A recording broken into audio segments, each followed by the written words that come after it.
Welcome, everybody, to the OK Grognard Show. It is Monday, January 25th, 2021, 10 a.m. Central, in beautiful Lake Geneva, Wisconsin. We pointed up that GaryCon, virtual GaryCon, was coming up in late March, but it drove home the idea that maybe we should take a look at more virtual conventions that are all coming up in the not too distant future, because there are a lot of them. And as far as gaming is concerned, there's really not much else to be done. I mean, some people are getting together. Certainly, if you have a family that you're locked in with, there's little more risk. You're in anyway. So playing games with family is one thing. Getting together with friends, you got to be your own judge. What's your situation? How do you feel about that? And it's your call, but personally, I advise don't take any unnecessary risks. Be careful as you can, and follow whatever protocols are in place for your area. And certainly mask up and all that other stuff. 6 foot social distancing. For now, virtual is probably your safest bet. I don't think anybody would argue with that. So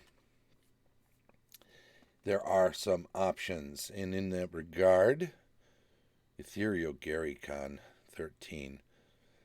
I know it sounds cool to say it's ethereal instead of virtual. It's kind of unique. I hope it's not confusing some people. It's a virtual convention, like other virtual conventions. So don't let that throw you that it says ethereal.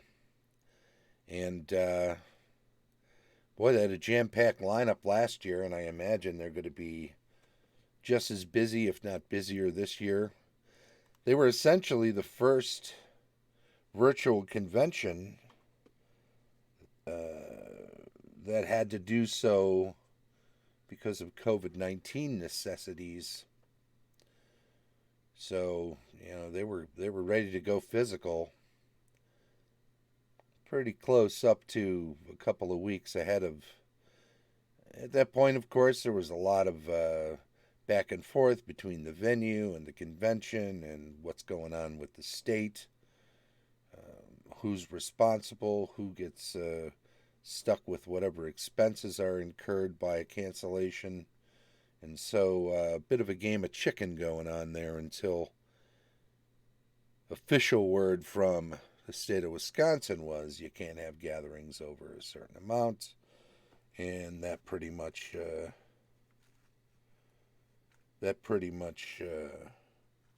let all of the parties off the hook. Put insurance on the hook, I'm sure. I'm sure they were insured for these kinds of eventualities. So, but that's what it's there for. If you never had to use insurance or get a payout from insurance, then there'd be no reason to have it. In any event, let's take a look at some others. And we'll start off, we'll do a sort of a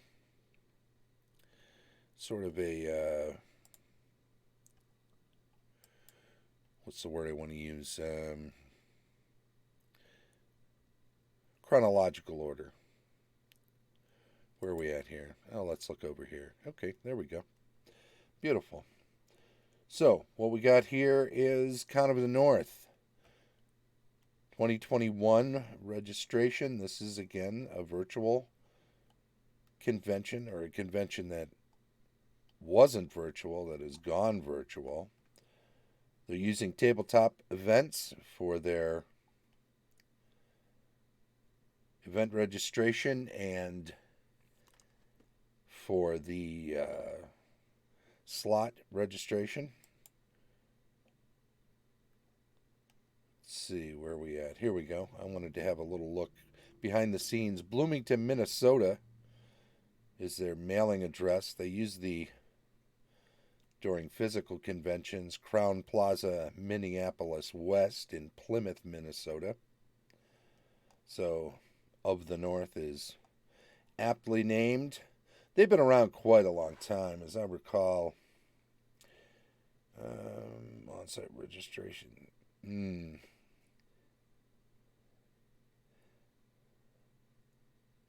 After December 31st, 2021, on-site registration prices take effect. So, looking through the end of the year, unless that's a typo,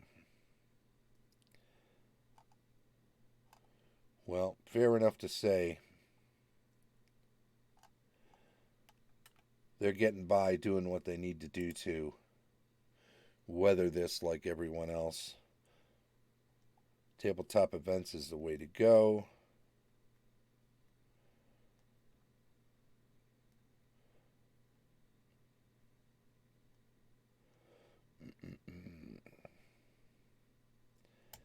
We'll pop over to tabletop events version of Con of the North and have a quick look.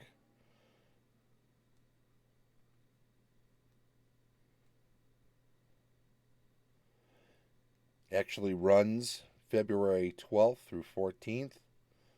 That is President's Day weekend. This is a virtual convention only, so there is no actual physical convention.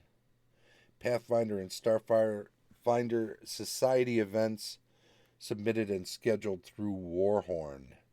So you'll find a link for that on their site too. You'll have to wrangle two events schedules if you're doing both Paizo events as well as regular events. Not so tough. They've got easy links right there. Event submission deadline February 7th. So if you're thinking about getting involved in this one, you still got some time to put events in. And of course, if you're just going to play, you've got even more time. You will have to register. I think it said it was a $10 event. So there you go.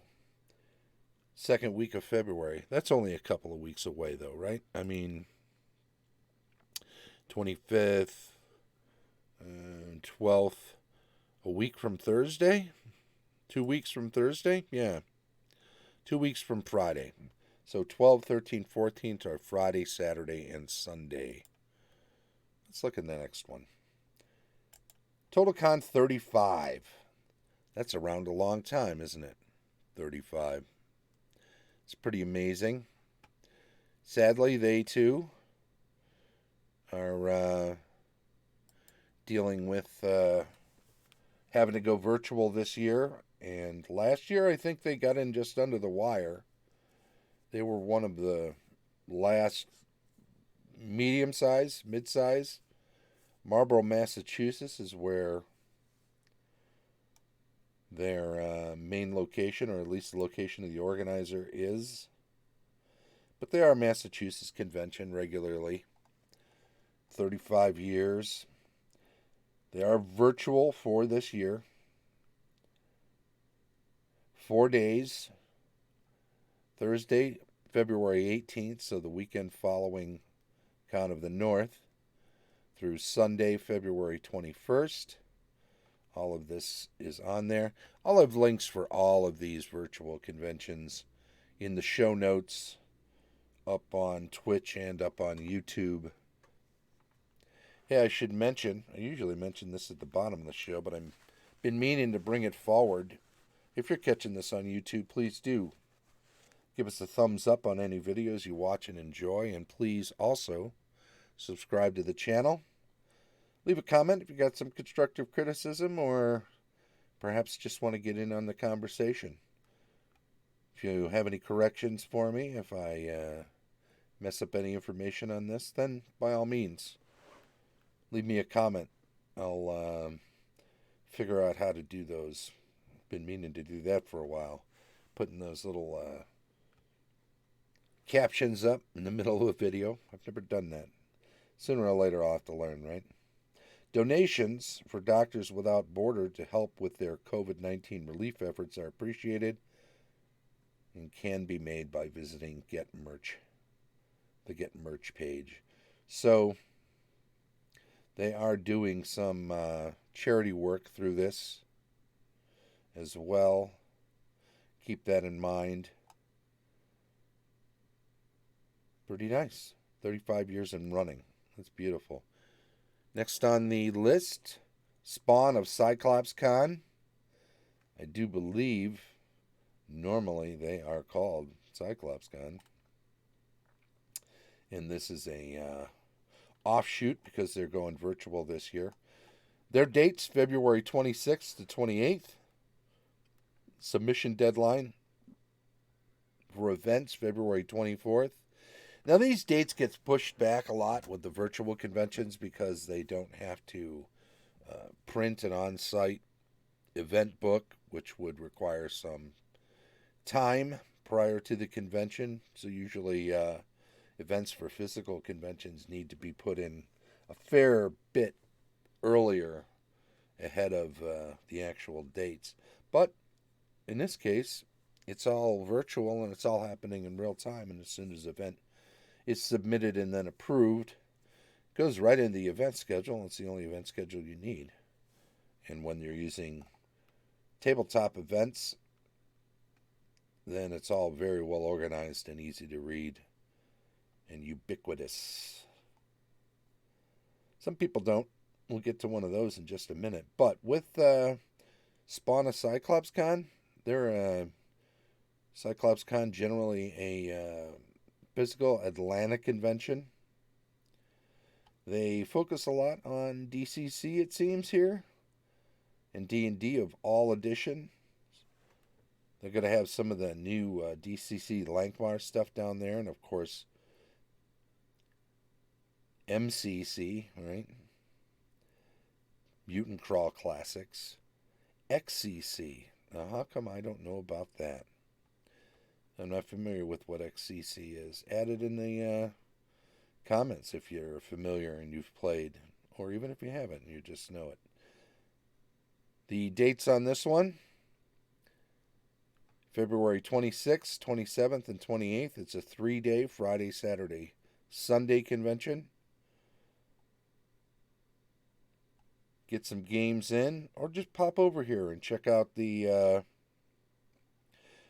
badge pricing. I'm not going to give badge pricing for all these because they're going to get muddled in the mix. But check out the selection of events they'll have up for the weekend too. See if there's stuff you want to come and play, even if you don't want to run anything. We'll take a look at the next one. This one again, as I was just saying, not a tabletop events registration, but by all means a biggin. Reaper. ReaperCon does such great things every year down in Texas, and it is lauded as one of the most fantastic conventions to go to. Painting seminars, there's an artist alley, vendors selling miniatures and terrain all over the place, as well as games, game rules and whatnot. Reaper is a huge presence on Twitch, Discord, YouTube. Weirdly, this is one of those conventions that has more difficult than others translating to a virtual convention. I mean, certainly they're going to do everything they can to fill the gap. They got in under the wire last year, I believe. And this year, they've had to go virtual. They can do tutorials, seminars, that sort of thing via video on their Twitch, Discord, and YouTube channels. And they've been doing a lot of work over the last year, stepping up their game when it comes to an online presence. But man, you've got to know that the people that are regulars that go to ReaperCon are feeling it, that they can't be in the room checking out miniatures face to face with artists and sculptors and all of the people that make Reaper such a great organization. And my heart goes out to everybody who, and bringing your miniatures there for their contests and tournaments, painting tournaments, and that sort of thing. Just, not being able to be there for this is is an incredibly sad thing. And, as I said, my heart goes out to everybody who's missing it this year. But please do support ReaperCon, support the Reaper Virtual Expo, as they call it, because this will help get them over the hump. Even if you can't be there with everybody, you can be there virtually to support one another to make it through this year of missing this event and come back next year even stronger. I'm sure by the time it rolls around, actual ReaperCon in 2022, you'll see a even bigger, greater event than they've had. March 5th through 7th, 3 days, should be all right. If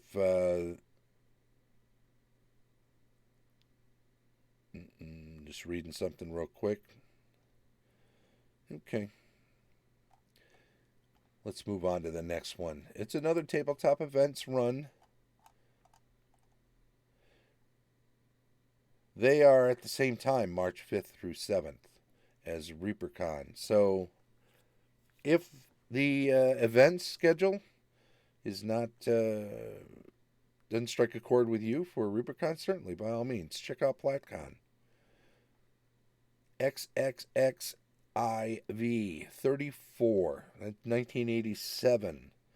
They've been around a long time, and the fact that they are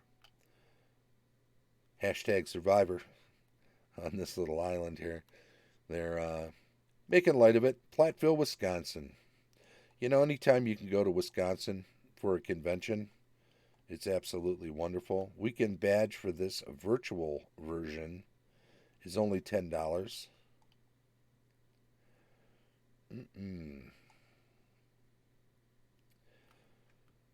Artist table.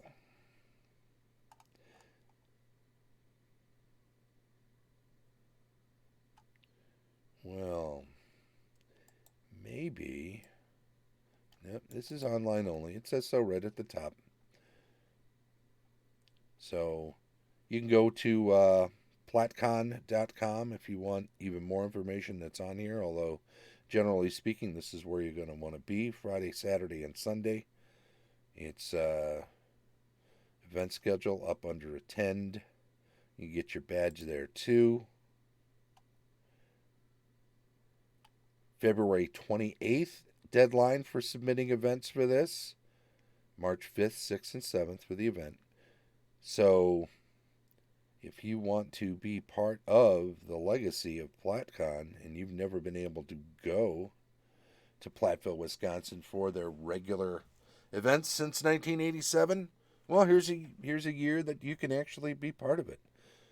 I'll tell you, if there's a silver lining to some of what's going on this year, it's certainly that you can get involved virtually with conventions anywhere in the world right now. Conventions that you would never get a chance to go to in the physical world. So, take advantage of it. Use your weekends. Stay indoors, stay safe, stay healthy. Let's get to the other side of this, and in the meantime, play lots of games online. Learn how to use the tech and enjoy it. What else do we have? Well, Hoosier Conline. So, Hoosier Gamers, which is in Indianapolis, Wisconsin, or Indianapolis, Indiana, of course. Hence Hoosier. And Who's Your Gamers is their organization. And they do HoosierCon every year. And of course, because it's virtual, it's HoosierCon Line. So there you go. Beautiful March 19th to 21st. Another 3-day. You can check it out over on tabletop.events. They've been around since what? 2008, 2009? I think there was another event that they took over. Let's see, there's an about over here. There's their officers. Hoosier Con. Free gaming. Its history includes 3 years under the moniker MavenCon before its official branding in 2009 as HoosierCon. So, Hoosier Gamers were a player-based organization that regularly attended MavenCon, and then at one point decided to expand on MavenCon and help them out, take them over, whatever the situation. They've got regular officers, so they're a tight organization. Over on their website, you can actually read more about them in their FAQ and get all sorts of extra information if you want it. What is Hoosier Gamers? When's the next convention? Goes to this one online, tabletop events. Check it out. And I guess the last one to mention as we're getting toward the end of March is to reiterate that GaryCon 13 Ethereal is virtual this year. You can get them up on tabletop events as well, tabletop.events. They have a regular website, official website. It's linked directly from the front page but it's garycon.com if you want to just go there and bounce back and forth. They've got the badges, Ethereal badges, Ethereal Plus badges. They've got Astral badges, which are different level of registration, Elemental badges. They do a thing on their physical conventions where they have silver, gold. Is it Electrum? Probably. And then platinum. Oh, and diamond, I think, is a big level. And of course, because some of their guests are celebrity guests and run events, and if you want to sit in on their tables, then that's how they manage it, by having higher badge prices. And then you don't pay for individual events. So once you pick up your badge, your event registration is ready to go as soon as they open it up for your level of badge. I run a ton of games at GaryCon myself, 18 or more hours every time, and I'll pick up a few events to play in, usually D&D type events, right? But when I'm there in person, I usually get in a lot of... Hey, Misty, welcome to the chat there. I usually get in a lot of wargaming. That, of course, not much of that is going to happen this year. I am running a Thursday night Divine Right game. Matthew Archibald gave me a hand showing me the ropes on Vassal. We drew in regulars Steve Sullivan and Kifley Scott, who play every year with me at physical GaryCons. So it'll be the four of us and a couple of open seats for a couple of players who are Divine Right aficionados and would like to try it through Vassal. That's VASSAL.com. Check them out. You need to download the Vassal app, and then, of course, the individual module for Divine Right, which you can search up on there too. If it doesn't look very intuitive at first, don't worry about that. If you already know Divine Right, it'll be easy enough to get you up and running as long as you do the downloads in advance. And we'll probably do a little demo session ahead of time once we see who's playing and can sort out a time to find a loose hour somewhere prior to actual GaryCon to work out some of the kinks. We'll be using the Discord channel, and well, it'll be a lot of fun getting back to playing some Divine Right. I like to get a game in every year, so, or more, but at least one. So it'll be great having this virtual alternative to not playing at all. I'll be running a lot of first edition games, I believe, for GaryCon. I've got a few things in mind. I've been looking at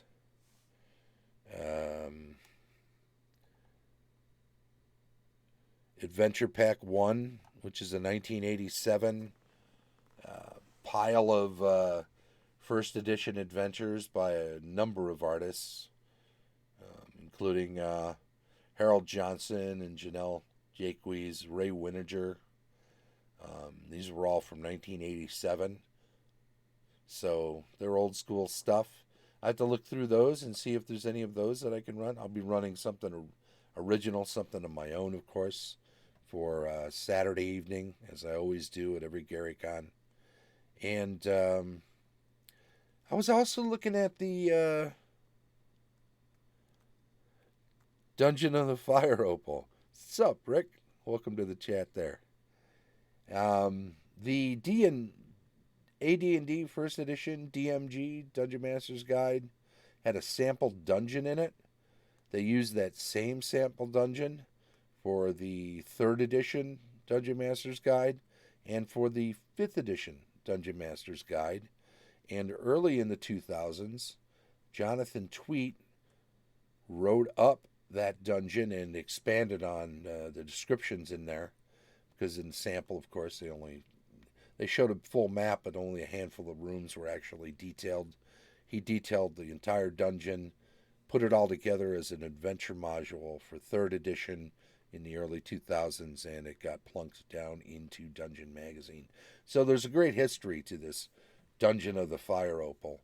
I think there'll need to be some changes to it to run it in a virtual, shorter time environment, which is fine. I did something different with the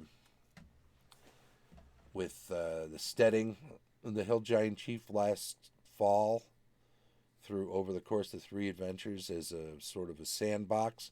I don't want to do a sandbox for this one. I want to make it a one-shot. So I just want to do it for GaryCon if I'm going to do it at all.